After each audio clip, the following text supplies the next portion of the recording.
কেমন তাকওয়া ছিল সাহাবায়ে কেরামের ভিতরে, এখন কেন বলিও হয় না।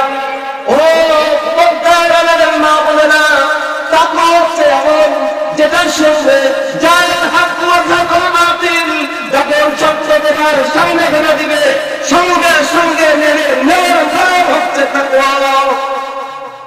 যদি বলা হয় মা তুমি অত্যন্ত যত্ন সহকারে তোমার বাসায় যখন হুজুরে যায় তুমি খাদেম দিয়ে খাও, কিন্তু এটা তোমার জন্য তো হালাল হালাল নয়, হারাম, তোমাকে মেনে নিতে হবে, এটা আল্লাহর পক্ষ থেকে ঘোষণা।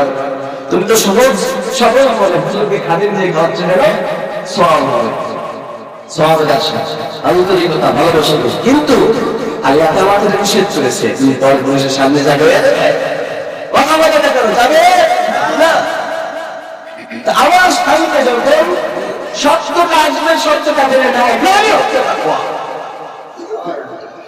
আর যে তাকওয়া আল্লাহর নিষেধকে জানতে থাকবে না, মানবে না, সে মুসলমান মুখে বলতে পারবে প্রকৃত মুসলমান সে কতগুলো সে আলী রাদিয়াল্লাহু তাআলা আনহু চারটা ডেফিনিশন দিয়েছে। এক নম্বর ডেফিনিশন হচ্ছে আত-তাকওয়া হিয়াল খাউফু মিনাল জাদীদ, অন্তরে প্রত্যেকটা মানুষের অন্তরে আল্লাহর ভয় ভীতি পয়দা করা। সুবহানাল্লাহ। দ্বিতীয় নম্বর ওয়াল আমালু বিত-তানজিল,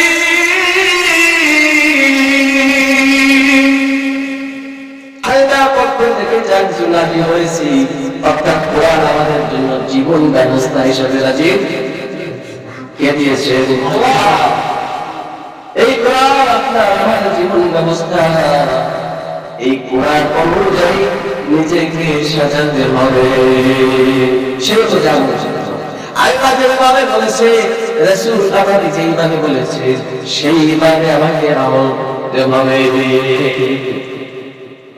তারপরে বলেছেন তৃতীয় নম্বর ওয়াল কাতাআতু বিল করিব আইওয়ার রিদা বিল করিব। আমি তোমাকে যা দিয়েছি সে অলৌকিক নিষ্ঠতা। তোমাকে যদি ফর এক্সাম্পল 1,000 টাকা আল্লাহর ওয়াদি দিয়ে থাকি, তোমার পাশে দাঁড়িয়ে ঘরে 2,000 টাকা আছে, ওই 2,000 টাকা দেখে তুমি লোভ করবে না, তাকে ধরতে যাবে না, তাকে ছুঁতে যাবে না। যদি তাকে ছুঁতে হয় তুমি হালাল লাভ হয়তো পারবে না, তোমাকে হালাল পথকে ছেড়ে হারাম পথ অনুসরণ করতে হবে। তো তোমার ভাষ্যটা হারিয়ে ফেলবে। অতএব তুমি তোমার থেকে নিচের দিকে তাকাও, অন্যের ক্ষতি করে নয়।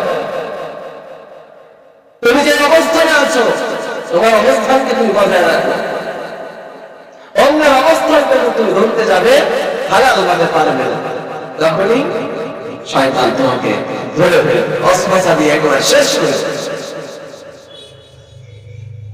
তোমার অবস্থান করে রাখে নিচের দিকে তাকাও। যেমন চারপাশে এমন মানুষ আছে যারা 3 বেলা খেতে পারে না, আল্লাহ আমাকে খাবারের ব্যবস্থা করেছে। সুবহানাল্লাহ। তুমি তোমাকে সুন্দর দিতে পারবে, ওর দিকে তাকাও।